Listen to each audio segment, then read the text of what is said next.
High guys, ഈ ഒരു വീഡിയോയിൽ നമ്മൾ ഡിസ്കസ് ചെയ്യാൻ പോകുന്നത് എക്സാമിന് സാധാരണയായിട്ട് കണ്ടുവരുന്ന 17 ടൈപ്പ് ഓഫ് ഡിസ്കോഴ്സ് ഫോർമാറ്റുകളുടെ ഒരു ക്വിക്ക് റിവിഷൻ ആണ്. അതുകൊണ്ട് തന്നെ എല്ലാവരും ഈ ഒരു വീഡിയോ ശ്രദ്ധിച്ച് സ്കിപ്പ് ചെയ്യാതെ കാണാം. വളരെ യൂസ്ഫുൾ ആയിട്ടുള്ള ഒരു വീഡിയോ ആയിരിക്കും ഇത്. അതേപോലെ ഈ ഒരു ചാനലിൽ ഞാൻ കമ്മിങ് ഡേയ്സുകളിൽ ഇതേപോലത്തെ എക്സാം ടിപ്സുകൾ അപ്ലോഡ് ചെയ്യുന്നതായിരിക്കും. അപ്പോൾ എല്ലാവരും ഈ ചാനൽ സബ്സ്ക്രൈബ് ചെയ്യുന്ന ഉറപ്പ് വരുത്തുക. അപ്പോൾ നേരെ വീഡിയോയിലേക്ക് പോകാം. ആദ്യം തന്നെ നമുക്ക് റിവ്യൂ നോക്കാം. റിവ്യൂ നമ്മൾ എങ്ങനെയാണോ ക്വസ്റ്റ്യനിൽ ചോദിച്ചിട്ടുള്ളത് അതിനെ റിലേറ്റ് ചെയ്തിട്ട് നല്ല അടിപൊളിയായിട്ടൊരു ടൈറ്റിൽ കൊടുക്കുക. എന്നിട്ട് കമ്മിങ് സെൻറ്റൻസുകളിൽ ഓതറുടെ പേര് ഇൻക്ലൂഡ് ആക്കിയിട്ടുണ്ടെന്ന് ഉറപ്പ് വരുത്തുക. എന്നിട്ട് നമ്മൾ ആ ചാപ്റ്ററിൻ്റെ ഒരു ബ്രീഫ് സമ്മറി നെക്സ്റ്റ് പാരാഗ്രാഫിലാക്കിയിട്ട് ഒന്ന് എലാബറേറ്റ് ചെയ്ത് എഴുതുക. എന്നിട്ട് നമ്മുടെ പേഴ്സണൽ ഒപ്പീനിയനും റെക്കമെൻഡേഷനും ലാസ്റ്റിലേക്ക് ഒരു കൺക്ലൂഷൻ ആക്കിയിട്ട് കൊടുക്കുക. ഇത്രയേ ഉള്ളൂ നമ്മുടെ റിവ്യൂൻ്റെത്. നെക്സ്റ്റ് നമുക്ക് അപ്രീസിയേഷൻ ആണ് നോക്കാനുള്ളത്. അപ്രീസിയേഷനിലേക്ക് വരികയാണെങ്കിൽ നമ്മൾ പോയത്തിൻ്റെ ടൈറ്റിൽ കൊടുക്കുകയാണെങ്കിൽ അത് ബെറ്റർ ആയിരിക്കും. ഇല്ലെങ്കിൽ നമ്മൾ എന്തായാലും ഫസ്റ്റ് സെൻറ്റൻസിൽ നമ്മുടെ പോയത്തിൻ്റെ ടൈറ്റിൽ കൊടുത്തെന്ന് ഉറപ്പ് വരുത്തുക. അതിനൊപ്പം തന്നെ നമ്മുടെ പോയത്തിൻ്റെ നെയിമും അതിൽ ഇൻക്ലൂഡ് ആക്കുക. എന്നിട്ട് വരുന്ന പാരാഗ്രാഫിൽ നമ്മൾ അതിൻ്റെ സെൻട്രൽ ഐഡിയ, ആ ഒരു പോയത്തിൻ്റെ സെൻട്രൽ ഐഡിയ നല്ല എലാബറേറ്റ് ചെയ്ത് നല്ല അടിപൊളിയായിട്ട് നല്ല വൊക്കാബുലറി ഒക്കെ യൂസ് ചെയ്തിട്ട് ഇൻക്ലൂഡ് ആക്കി എഴുതുക. എന്നിട്ട് പോയറ്റിക് ഡിവൈസസ് എന്തായാലും ഒരു പോയറ്റിക് ഡിവൈസെങ്കിലും ആ ഒരു അപ്രീസിയേഷനിൽ ഇൻക്ലൂഡ് ആക്കിയെന്ന് ഉറപ്പ് വരുത്തുക. എന്നിട്ട് ഈ ഒരു പോയം എന്താണോ നമുക്ക് തരുന്ന മെസ്സേജ് അതും കൂടി കൺക്ലൂഷൻ ആയി കൊടുക്കുകയാണെങ്കിൽ അത് ബെറ്റർ ആയിരിക്കും. ഇത് നമ്മൾ കോമൺ ആയിട്ട് കണ്ടുവരുന്ന പോയറ്റിക് ഡിവൈസുകളാണ്. ഇതൊക്കെ ജസ്റ്റ് നോക്കി വെച്ചോളൂ.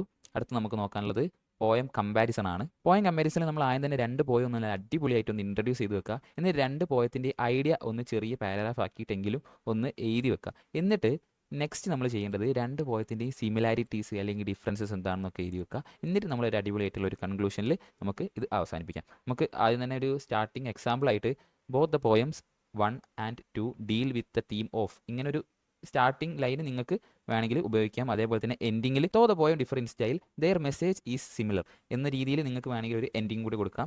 ഇനി നമുക്ക് നേരെ റൈറ്റപ്പിലേക്ക് പോകാം. റൈറ്റപ്പിൽ നോക്കുകയാണെങ്കിൽ നമ്മൾ ആദ്യം തന്നെ നല്ലൊരു അടിപൊളി ടൈറ്റിൽ കൊടുക്കുക. എന്നിട്ട് ഒന്ന് ഇൻട്രൊഡ്യൂസ് ചെയ്യുക നമ്മുടെ ടോപ്പിക്ക്.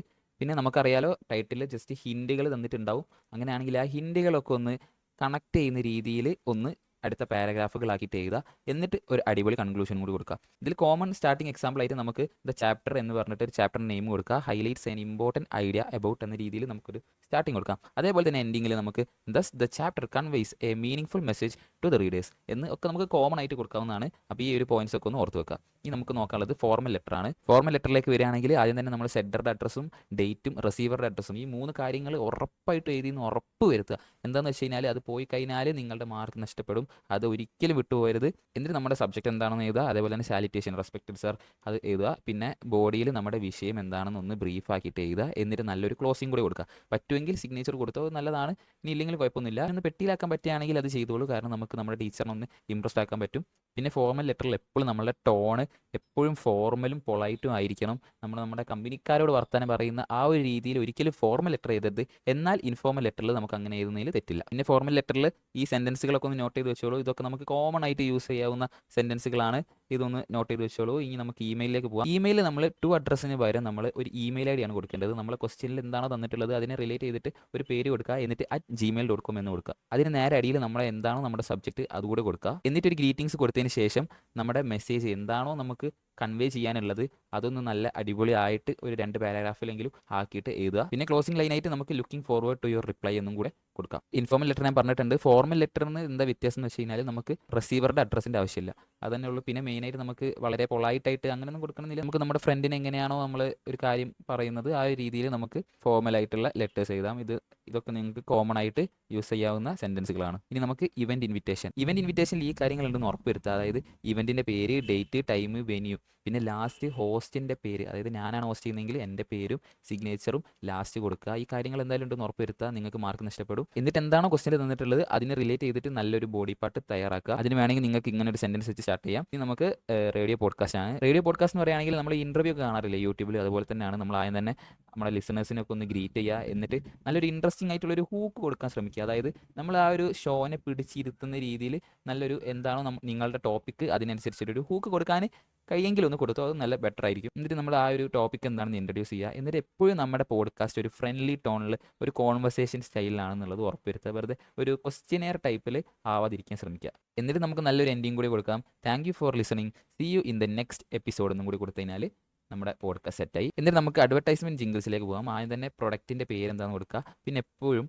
ഒരു മ്യൂസിക്കൽ ആയിട്ടുള്ള ഒരു സ്ലോഗൻ, ഒരു കാച്ചി ആയിട്ടുള്ള സ്ലോഗൻ. ഇപ്പോൾ red bull gives you wings, അല്ലെങ്കിൽ ഈറ്റ് 5 സ്റ്റാർ, ഡു നത്തിങ്, അങ്ങനത്തെ ഒരുപാട് സ്ലോഗൻസ് ഇല്ലേ നമ്മളെ മൈൻഡിൽ എപ്പോഴും നിലനിൽക്കുന്ന അങ്ങനെ ഒരു മെമ്മറബിൾ ആയിട്ടുള്ള ഒരു സ്ലോഗന് ക്രിയേറ്റ് ചെയ്യാൻ ശ്രമിക്കുക. പിന്നെ ആ ഒരു പ്രൊഡക്റ്റിൻ്റെ മെയിൻ ബെനിഫിറ്റ് ഒക്കെ എന്തായാലും ആ ഒരു അഡ്വർടൈസ്മെൻറ്റ് ജിംഗിൾസിൽ എന്തായാലും ഇൻക്ലൂഡ് ആക്കി എന്ന് ഉറപ്പ് വരുത്തുക. ഇനി നമുക്ക് ക്യാരക്ടർ സ്കെച്ചിലേക്ക് പോകാം. ക്യാരക്ടർ സ്കെച്ച് ഞാൻ എൻ്റെ എല്ലാ വീഡിയോയിലും പറയുന്ന പോലെ തന്നെ നമ്മുടെ ചാപ്റ്ററിൻ്റെ നെയിമും ഓതറിൻ്റെ പേരൊക്കെ വെച്ചിട്ട് നമുക്ക് നല്ലൊരു ഇൻട്രൊഡക്ഷൻ കൊടുക്കാം. എന്നിട്ട് ആ ഒരു ക്യാരക്ടറിൻ്റെ ഒരു ഔട്ട്ലുക്ക് എങ്ങനെയാണെന്നുള്ളത്, ആ ക്യാരക്ടറുടെ ഫീച്ചേഴ്സ് കാര്യങ്ങളൊക്കെ ആദ്യത്തെ പാരഗ്രാഫിൽ ഇൻക്ലൂഡ് ആക്കുക. എന്നിട്ട് നെക്സ്റ്റ് പാരഗ്രാഫ് ആ ചാപ്റ്ററിലുള്ള ഇൻസിഡൻസ് ഒക്കെ വെച്ചിട്ട് ആ ക്യാരക്ടറിനെ റിലേറ്റ് ചെയ്തിട്ടുള്ള ഇൻസിഡൻസ് ഒക്കെ ഇൻക്ലൂഡ് ആക്കിയിട്ട് നല്ലൊരു പാരഗ്രാഫ് കൊടുക്കാം. എന്നിട്ട് നമ്മുടെ ഒരു പേഴ്സണൽ ഒപ്പീനിയൻ, ആ ഒരു ക്യാരക്ടറിനെ പറ്റിയിട്ടുള്ള നമ്മുടെ ഒരു പേഴ്സണൽ ഒപ്പീനിയനും കൂടെ ലാസ്റ്റ് കൊടുത്തിട്ട് നമുക്ക് ഈ ഒരു ക്യാരക്ടർ സ്കെച്ച് കൺക്ലൂഡ് ചെയ്യാം.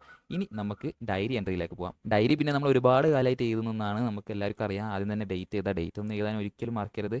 എന്നിട്ട് നമ്മുടെ ആ ഒരു ഇമോഷനും ഫീലിങ്സ് ഒക്കെ നല്ല രീതിയിൽ ആ ഒരു വേർഡ്സിൽ നമ്മൾ കാണിക്കണം.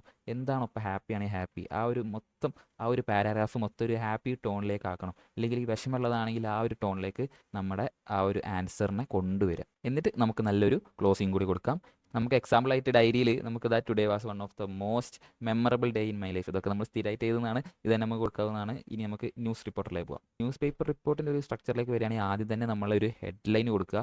എന്താണ് ന്യൂസിനെ സംബന്ധിച്ചിട്ടുള്ള ഹെഡ്ലൈൻ, അത് കൊടുക്കുക. എന്നിട്ട് റിപ്പോർട്ടറിൻ്റെ പേര് തൊട്ട് താഴെ ഇപ്പോൾ ക്വസ്റ്റ്യനിലൊക്കെ തന്നിട്ടുണ്ടെങ്കിൽ അതൊന്ന് കൊടുക്കാൻ ശ്രമിക്കുക.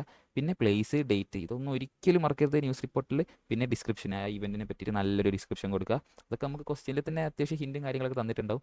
അതൊന്ന് കണക്ട് ചെയ്തിട്ട് എഴുതുക. എന്നിട്ട് നല്ലൊരു കൺക്ലൂഷനോട് കൊടുക്കുക. നെക്സ്റ്റ് ബയോഗ്രാഫിക്കൽ സ്കെച്ചാണ്. നമ്മൾ ആദ്യം തന്നെ നമ്മുടെ പേഴ്സണിൻ്റെ പേര് എഴുതുക. അതുപോലെ തന്നെ ബർത്ത് ഡീറ്റെയിൽസ്, ഏർലി ലൈഫ്, ഈ കാര്യങ്ങളൊക്കെയാണ് നമ്മൾ തൊട്ട് താഴെയായിട്ട് എഴുതേണ്ടത്. പിന്നെ അയാളുടെ മേജർ അച്ചീവ്മെൻറ്റ്സ്, ആ കാര്യങ്ങളും പിന്നെ കോൺട്രിബ്യൂഷൻസ്, ഈ കാര്യങ്ങളൊക്കെ നല്ല അടിപൊളിയായിട്ട് ഇൻക്ലൂഡ് ആക്കി ചെയ്താൽ പിന്നെ നല്ലൊരു കൺക്ലൂഷൻ കൂടി കൊടുക്കുക. നെക്സ്റ്റ് ഇൻ്റർവ്യൂ ക്വസ്റ്റ്യൻസ് ആണ്. ഇത് നമ്മൾ അങ്ങനെ ഇപ്പോൾ കണ്ടുവരാത്തൊരു കാര്യമാണ്, എന്നാലും ഞാൻ ജസ്റ്റ് കൊടുത്തുന്നേ ഉള്ളൂ. ആദ്യം തന്നെ നമ്മുടെ പേഴ്സണിൻ്റെ ഇൻട്രൊഡക്ഷൻ ഒന്ന് കൊടുക്കുക. എന്നിട്ട് റെലവൻ്റ് ആയിട്ട് ആ ഒരു ടോപ്പിക്കിന് റെലവൻ്റ് ആയിട്ടുള്ള ക്വസ്റ്റ്യൻസും കൂടെ ആ ഒരു ആൻസറിൽ ഉൾപ്പെടുത്തുക. നെക്സ്റ്റ് സ്പീച്ചാണ്. സ്പീച്ചിൽ നമ്മൾ ആദ്യം തന്നെ നല്ലൊരു ഗ്രീറ്റിംഗ്സ്, റെസ്പെക്റ്റഡ് ടീച്ചേഴ്സ്, എന്താണോ ടോപ്പിക്ക് അതിനനുസരിച്ചിട്ട് നല്ലൊരു ഗ്രീറ്റിംഗ്സ് കൊടുക്കുക. എന്നിട്ട് നമ്മുടെ ടോപ്പിക്കിനൊന്ന് ഇൻട്രൊഡ്യൂസ് ചെയ്തതിന് ശേഷം മെയിൻ ഐഡിയാസ്, എന്താണോ നമ്മുടെ വിഷയം അതിനെക്കുറിച്ചിട്ടുള്ള മെയിൻ പോയിന്റ്സ് ഒക്കെ ഇൻക്ലൂഡ് ചെയ്തിട്ടുള്ള ഒരു പാരഗ്രാഫ് തയ്യാറാക്കുക. എന്നിട്ട് നല്ലൊരു കൺക്ലൂഷൻ കൊടുക്കുക. എന്നിട്ട് ലാസ്റ്റ് നമ്മൾ ആ ഓഡിയൻസിനെ ഒന്ന് താങ്കും കൂടി ചെയ്യുക. അതിൽ നമ്മൾ കോമൺ ആയിട്ട് കാണുന്ന ഒരു ഓപ്പണിംഗ് ആണിത്. അതേപോലെ തന്നെ ലാസ്റ്റിലേക്ക് നിങ്ങൾക്ക് thank you all for giving me this opportunity എന്ന് എല്ലാ സ്പീച്ചിലും നിങ്ങൾക്ക് കൊടുക്കാൻ സാധിക്കും. പ്രൊഫൈലിലേക്ക് വരികയാണെങ്കിൽ നമ്മൾ ആദ്യം തന്നെ പേര് കൊടുക്കുക, ആരതാണോ അദ്ദേഹത്തിൻ്റെ പേര് കൊടുക്കുക. എന്നിട്ട് അദ്ദേഹത്തിൻ്റെ ബർത്ത് ഡീറ്റെയിൽസ് ആണ് നെക്സ്റ്റ് നമ്മൾ എഴുതേണ്ടത്. അതേപോലെ തന്നെ അയാളുടെ കരിയർ, പ്രൊഫഷൻ, അതേപോലെ തന്നെ അദ്ദേഹത്തിൻ്റെ മേജർ അച്ചീവ്മെൻറ്റ്സ്, കോൺട്രിബ്യൂഷൻസ്, ഇതൊക്കെ നമുക്ക് ഹിൻ്റായിട്ട് തന്നിട്ടുണ്ടാവും. ഇതൊക്കെ ഒന്ന് നല്ല അടിപൊളിയായിട്ട് കണക്ട് ചെയ്താൽ അപ്പോൾ ഇത്രേ ഉള്ളൂ നമ്മുടെ 17 ഫോർമാറ്റുകൾ. ഇതിനെ വളരെ പെട്ടെന്നാണ് എടുത്തതെന്ന് എനിക്ക് നന്നായിട്ട് അറിയാം. പക്ഷേ നമുക്ക് ടൈമില്ല, നാളെയാണ് എക്സാം. അതുകൊണ്ട് നമ്മൾ പെട്ടെന്ന് തന്നെ നിങ്ങൾക്ക് എല്ലാവർക്കും ഒന്ന് ക്വിക്കായിട്ട് റിവൈസ് ചെയ്യാൻ വേണ്ടിയിട്ടാണ് ഞാനിത് ചെയ്തിട്ടുള്ളത്. സ്പീഡായി പോയിട്ടുണ്ടെങ്കിൽ ക്ഷമിക്കണം. എന്തായാലും ഈ വീഡിയോ ഉപകാരപ്പെട്ടിട്ടുണ്ടെങ്കിൽ ഒന്ന് സബ്സ്ക്രൈബ് ചെയ്യുക. അപ്പോൾ നമുക്ക് നെക്സ്റ്റ് വീഡിയോയിൽ കാണാം. ബൈ.